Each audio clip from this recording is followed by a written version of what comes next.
The ladder acts as an immediate goal for the player, but being able to climb out is not going to be so easy. To keep levels interesting and engaging, we alternate between positive and negative values the player experiences. Here, it's a positive to have found a ladder, but then a negative to discover it's not the solution. But then another positive to identify the next short-term goal of the doorway. By alternating between these opposing values, we give players what they expect, but not how they expect it.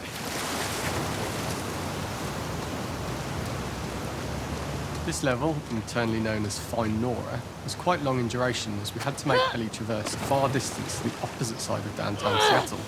The sewer section was originally longer than what we released the game with, approximately 10 minutes more. This was one of the few areas of the game that used water flow as part of a traversal puzzle. When players reach the doorway and enter into the room, they're faced with a dead end. The real reason for this dead-end room is that on the reversal, when exiting back out of the doorway, players are faced with the route onwards. A pipe that they'd not been able to see when they were swept past it on the way in, and something that was hidden from view when on the side platforms. The intention here being that the only option is to go off the standard path in order to search for a way out. Throughout the rest of the level, we also used light to indicate to the player that they were heading in the right direction. At each turn, however, we blocked the direct route forward. Players would know that they just have to keep finding alternative paths, promoting those feelings of being desperate and trapped. We slowly introduced the player to consider climbing into smaller pipes and crouching in these tight spaces. This is to slowly build up to and encourage the player to climb into such a small pipe that they'd have to be crawling on their stomach, which is something that the player previously may not have recognised as a playable space, let alone the desired route they need to take. We loved the idea of making Ellie prone through a tiny, dirty pipe in order to get out, as it was a great opportunity to use our frame mechanic. The unique camera setup was created to support crawling in these pipes, as the standard prone camera is much higher above the player. We also created custom collision in order for Ellie to manoeuvre in these tight spaces easily. Initially, the oblong collision capsule around her character caused issues crawling around corners. We put extra effort into the custom corner collision, so the movement experience is as smooth as the main game. In order for the player to feel cramped, claustrophobic and desperate, we'd been enforcing the traversal mechanics that allow for a tight environment which promote these feelings. We introduced the use of the squeeze-through so that we can keep the player feeling enclosed and tight, but without repeating the same geometry. Here we changed from low ceilings with wider walls to high ceilings and tight walls to change up the spatial pacing and keep the level from repeating itself. Shitty place to die.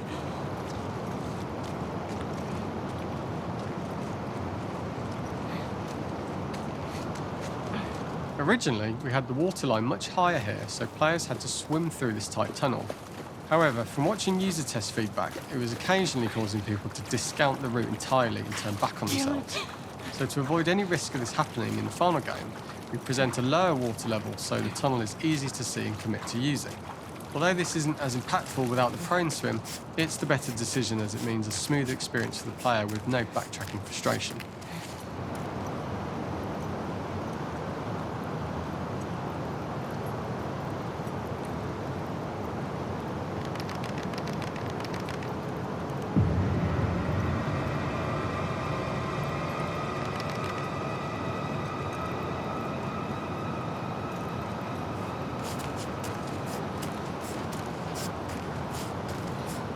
Oh, shit!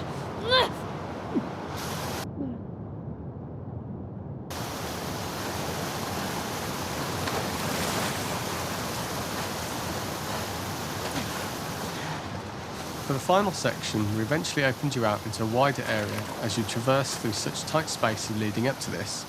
So changing the environmental pacing makes it begin to feel like we're coming to the end of Ellie's ordeal. An earlier iteration used the current that we'd shown at the start for a slightly tougher traversal puzzle to complete the sewers.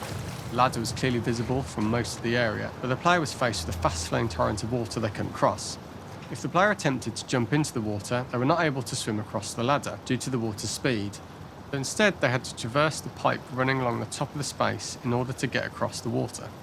Using this pipe was retained in the iteration we shipped with, as it's the last of the extreme methods Ellie has to undergo in order to escape the sewers, and what she will go through in her pursuit of revenge.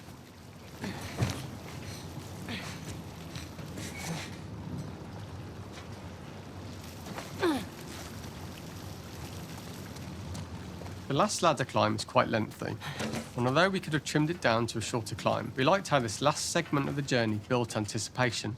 for whether there was success at the top or not after all you've been through.